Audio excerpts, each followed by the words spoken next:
Greetings and bienvenue, Midnight Crew. Thank you for returning to this broadcast. And welcome to new viewers joining us for the first time. If you like a video, then feel free to subscribe. So, I live in a post-Soviet Union country called Georgia. Sakartvelo in our native tongue. It is a very beautiful country on the southern slopes of the Caucasus Mountains with a lot of varied ecosystem and environments fitting all together in a small territory. Because Georgia is small and at the same time is full of various beautiful natural sights, it is a great place for hiking. You can get from a snowy mountain peak to a lake surrounded by a forest in basically a day by foot. I always wanted to know my country more but didn't get to hike that often, but I have a lot of friends that either hike themselves or even serve as tour guides for tourists. I have a friend, Sandro. He is a very talented graphics designer and he does stuff for all sorts of fancy production companies. But oddly enough, he is a complete village boy and even has a very distinct village accent. He is from a region called Pshavi, which is extremely beautiful, looks like Skyrim or some mountainous fantasy land like that. The thing is that all of the mountainous regions are a lot more secluded than central cities. Most of their income comes from sheep farming and they don't even have proper electricity oftentimes. Hell, they still ride horses, but the younger guys from these kinds of regions almost always earn extra cash by being guides, especially for Russian tourists. Sandro and I just finished uni and he was going back to his village for tourist season, so I decided to tag along with him for a couple of days and actually go camping for once before he starts working. Pick related as Pshavi. I have no proper equipment and don't even have a car. Basically, we agree that he will use his stuff and we'll go not far from his village a bit to get a taste of nature. Another thing to understand about regions like this is that despite the fact that Georgia has been Christianized really early, as in it was the third or fourth country in the world to officially become Christian. Around the 4th or 5th century, if I'm not mistaken, the mountain regions always remained really pagan. Later they just became a very weird mix of Christianity and paganism. They have beliefs like forest guardian spirits that were replaced by icons of saints that still serve the same function. As in, local people believe that this icon is some kind of a guardian entity, and the region we were going to was extremely full of myth. We arrived at his home and were met by his grandparents and cousin. They are very warm people but also very calm and serene in a way. We ate extremely tasty meat pies with spices and got ready for our adventure. We moved out of the village around 2 p.m. and were planning to reach a forest near the river Aragvi to camp there. Sadly, the initial journey wasn't that fun. On the horizon you could see beautiful nature, but near the village it was just dirt roads. Eventually we reached a point at which nature rapidly transitioned to untouched nature, beautiful forests, mountain vistas and sweet air that smells of various flowers and tree sap. After a while we arrived at another dirt road running along the river Aragvi and I saw a small church, shrine there. We walked up to it. It was a small area surrounded by a half-broken wooden fence. There was a big cross in the middle. To the left of it was a tiny stone church. As it is so tiny you need to squat a little to enter if you are tall, and to the right there was a circle made out of pebbles with a big stone in the middle. I asked Sandro what that was, and he told me that this was a shrine to Kopala. Kopala is apparently some kind of a god, or a hero. It isn't clear. What is clear is that he is venerated by locals, and they believe that he was instrumental in defeating local giant demons known as Devi that occupied these lands in ancient times. To me this sounded dumb. Devi have long been turned into comic relief characters in cartoons as sort of dumb giant brutes, while Kopala as a name sounds dumb because it basically means wooden club. But when I tried to insert a dick joke about his name, Sandro told me to shut up basically. He approached the shrine and prayed to God and also asked Kopala to forgive us for disturbing him basically. I'm not sure he actually believed in that, but it was probably something that everyone did at these kinds of places, so I just followed along. There were some semi-molten candles on the cross and he just relit them after praying.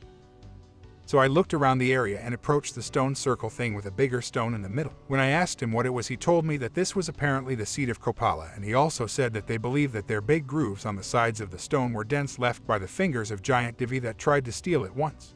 All of this was super interesting and we chilled there at this place near the river for a bit. Sandro told me not to mess around at this place. We joked a bit about supernatural stuff, but he basically told me that there is probably a reason why people do certain things for generations. While Sandro was tossing stones at the river, I decided to take a closer look at the stone that was apparently the seat of a hero god. It looked like a regular stone with a flat top and some of it was bent in at the side, but that looked like it didn't need to be giant's hands, just erosion from river. I decided to take a bit of a souvenir for myself. I took out my pocket knife and chipped a small piece of the stone for myself. We moved further down the river and went deeper into the forest. It was extremely comfy near the river. I think Pick related is from there. It was mostly comfy because of the magical smell of flowers and trees mixed with pure mountain air. Eventually it started to get late and we decided to camp. Sandro got some Russian MREs out and we also had some Pringles ready. We mostly just chatted about life and finishing university and what we were going to do now with our life. Walking around all day in nature makes you really sleepy, especially when air is this intoxicating, so we decided to go to sleep a bit early, around 10 p.m., plus we would wake up early and maybe see the sunrise. In the middle of the night I woke up because I wanted to piss. I have this thing where my bladder feels so full it almost hurts in the middle of the night, so I just clumsily got out of the sleeping bag content trying not to wake up Sandro. Forest was dark but the night sky was just amazing with all the stars. I could even make out the Milky Way. I took a flashlight and decided to walk just a bit further away from the tent because I thought that I could wake up my pal with my loud-ass pissing. It was just one row of trees away from the tent, I could see it well, but being alone in the forest darkness feels creepy as shit obviously. Looking around the forest it felt a lot more creepy than before, almost like a different place. It is hard to explain but it felt like it shouldn't be this spooky because during the day it felt completely non-threatening. I shined my flashlight around while releasing the yellow currents to check if there was anything there, and I was beginning to feel nervous. I told myself that I should stop being a coward because I was getting scared of literally nothing for no reason, so I decided to do the smart thing and walk around a bit to defeat my fears. I was basically walking in a straight line and looking back constantly to make sure that I saw the general direction of the tent. My nervousness didn't decrease to say the least, but I felt more in control, when suddenly I heard a noise and my heart skipped a beat. I tried not to move, shined my flashlight and looked around, and then I saw something for a split second that is very difficult to describe. It was basically a very dark and extremely tall figure that didn't reflect light. In fact, it didn't entirely feel like it was there. Sort of like floaters in your eyes or these after images you get when you look at strong light and into the dark after that, but I could feel that it was physically there. I looked at it basically for 2 seconds. First second was when I realized that there were 2 blobs of darkness in my field of view, and the next second was when I looked up and could see that these blobs of dark as tall as me were legs of this thing. It was like a big shadow of a human. I noped out of there and started to run back towards my tent, but in the confusion I probably got lost a bit and couldn't entirely make out which direction I should have went. While running I went into a full-on hysterical mode because I could swear that I saw more figures like that between the trees. They were sort of looking out from the trees, but again it felt more like they were darkness and my light shined around them. This all was probably extremely quick, but for me it felt like forever. At some point I saw light between the trees and ran back to it. That was the tent with, and Sandro apparently woke up because I was screaming and running around. I rushed to him like an idiot and told him that something was in the forest. He got out a pneumatic gun he had, probably the most useless thing ever, and told me to stay quiet. There was nothing except for the sound of the wind, and I just sat there waiting for something to happen. It never did. We missed the chance to see the sunrise because we stayed up for a bit, scared, and fell asleep around 8 a.m. When I told my friend what I saw, he told me that I was an idiot, and when I said that I'm sure it was real, he told me it doesn't matter. We packed up and went back to the village once we woke up. But the weirdest thing happened after that. That night, when in the small amount of time we had to sleep, I had dreams where I was running away from hands that were trying to grab me, and some of them managed to rip away parts of me. Like leg and hand, I was just constantly running until I heard a loud drum beat like a beating of a heart, and then these hands got scared. We went by the same road back, and when we passed the same shrine of Kopala, it felt like something bit me or burned me, like a bee. I started patting my leg, but nothing was there. Still the pain wouldn't go away. Then I started to check my pockets when I felt the piece of stone I took earlier, and as soon as I touched it I cut myself on it and just threw it out of the pocket. The mood was ruined, and me and Sandro had to part ways at the village since he was staying for the season. I was taken by his cousin to a local town, and from there got back home in a taxi. When I went back home I found that I have a small burn on the place where the stone was in my pocket that I have to this day. It might sound dumb, but I feel like I encountered something weird that day, something that is deeply rooted in our country that most of the city folk forgot. I mean, the Greeks believed that Prometheus was chained here. There is probably some weird shit out there in the wilds. Okay X, let's get this over with. I have been debating whether to tell this story for a while now. I speak English with an apology, as it is not my first language. I live in a country called Georgia. After school is over one summer, I and several of my friends decided to go out of town for a bit of adventure travel. The weather is beautiful and it can be a very hot summer in Georgia, so me and my friends, 7 of them all together, were enjoying long walks. The first few days, it was so much fun, drinking and smoking, and we were laughing and everybody's having fun. However, we have a friend called Alex, and we were going with that little crazy man. Not a bad man, but he is not afraid of anything. One night, we were camping in the forest clearing. It's getting dark, so we will all go and get some more firewood, and I and my friend Iocab, a knife, and go to cut the sticks. We are there because we have been drinking for a while and we get a bit lost. My friend and I are very frightened and hear rustling in the woods. This is very dark to find out what it is exactly, but it was coming closer. I call out and out comes running out screaming Alexei, trying to scare us. We laugh it off and say, yes, I was so scared I almost cut him. He said that our friends have not seen us for a while and came to find us because they are a little worried about us. As he speaks, the smell hits me like a punch in the face. I almost vomited and asked him why he smells so bad. He tells me that on the way back, he wants to show us something. So, we walked back and I am still confused why it smells so bad. About a 10-minute walk, we arrive at what looks like a former bunker. Again, the smell hits me in the stomach, worse than what Alexei smells. Tears came to my eyes and asked if Alexei came here. He said he did, but even he was scared and went to find us and come back. Iocab is looking at me and says that he is not comfortable, but I want him around, because he has the knife and is a very strong man. We enter this bunker and it's so dark and so cold. But it is also completely silent.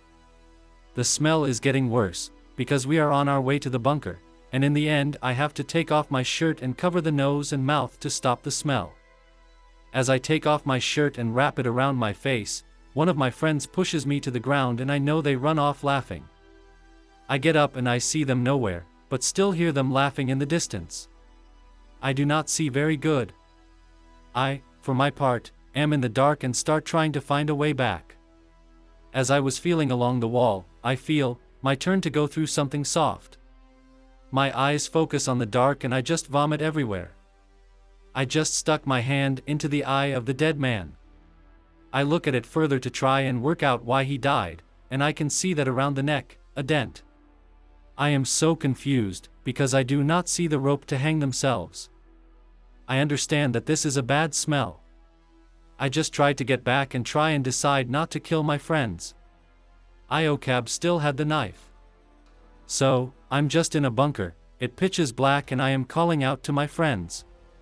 As I was screaming their names, I heard something. I stop for a moment and it is completely silent and so I ignore it. I walk a few stops, and I hear it again. At this time I was really scared and just started running. I can still hear the noise. I trip and fall over and the noise stops. I'm scared. I get up and hear the shuffling. It is at this point I realize that noise going on at the same time, I am moving. I take another step in the dark, and yes, I understand the two-step. One of mine, one of someone else. I spin around and look behind me. I cannot see very far in the distance, but I do not see anyone at all. I take a step back. A moment later my step lands, I hear something else move on the ground. I was almost crying at this point. Suddenly, I feel a drip on my shoulder. My shirt off and wrapped around my face. I touched it and it is sticky, but it is still wet. I am stunned and just stand there for a minute. The distance, I hear footsteps and I think of my friends and turn around and take a step forward. This step is the worst I've ever taken in my life. I felt cold, wet rope tighten around my neck, I walked straight into a noose and felt being cut up in the air. Now I can hear laughter. Open your mouth and try to laugh, that's what it sounded like. I looked up at the roof and saw what haunts me to this day. I can see the outline of what looks like a short, bald man. He was naked, and he is the head of a body. But where his legs start is the mass and then 4 or 5 small stumpy legs sprouting out. How he had been gripping on the roof I do not know. I understand that it was in his footsteps that have been chasing me. A great big tongue hangs out of his mouth, and it comes down and wrapped around my neck. I try to pull it off, but the more I pull the more it tightens and yanks me up. I am not sure whether it's laughing loud or I just got closer, but it gets louder and louder. My eyes grew dim and I cannot fight anymore and I start to piss myself. All of a sudden, I hear this terrible screaming and I let loose. I heard the footsteps of others before getting stopped up. Iocab was making his way back because he only wanted to scare me, and I will drop badly, because I come from him. He brought the knife and cut the monster tongue, and I saw scuttle off screaming and crying across the ceiling. I ran with Iocab and left the bunker. I'm so scared. To this day I do not know what it was and I do not want to go back. I gathered all my things and left the camp and walked back the same day, Iocab and knife. It was 12 years ago. Since then I have never spoken to Alexei again, and Iocab hanged himself last June. I'm only writing this story, because my therapist told me that it would be good to write it down and it's off my chest. My friends say that he went back to the cave for a year, but because they are close to the road and it is guarded by the military security forces. I went to try it recently, but it seems to have been blocked off. I can still feel it in my neck at night sometimes /x/ so cold. It all started on a normal day, or at least I thought it was. I had just gotten up, and since I don't have a mirror in my room, I sometimes use the television on my nightstand as a mirror because I'm too lazy to go into the bathroom down the hall. So I was looking at my reflection while brushing my hair, and I saw what looked like a light behind me. At first I thought it was the light in the room reflecting off of my television, but then it moved.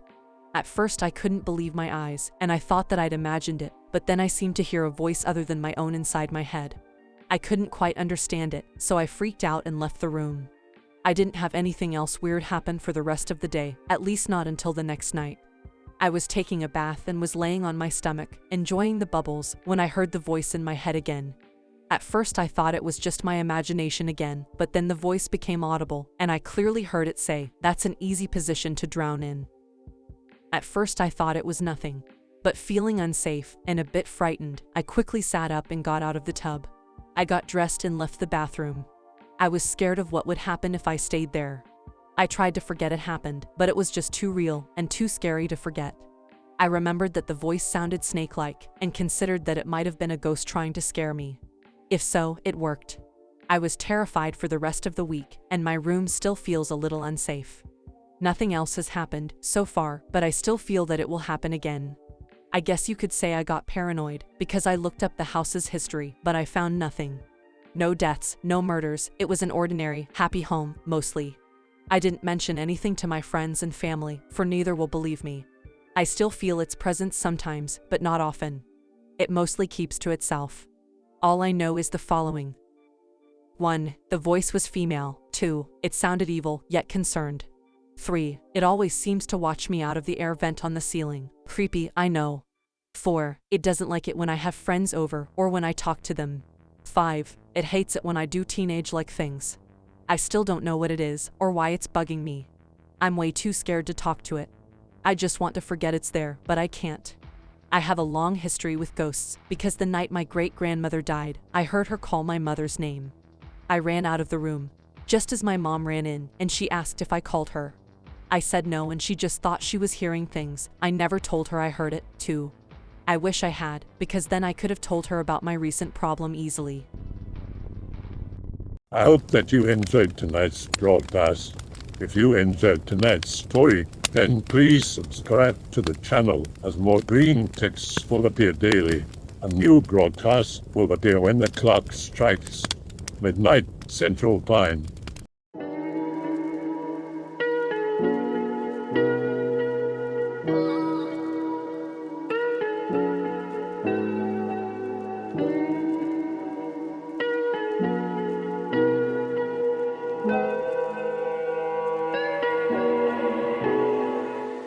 Remember to check out the Odyssey page in the description for a second archive of the channel's videos.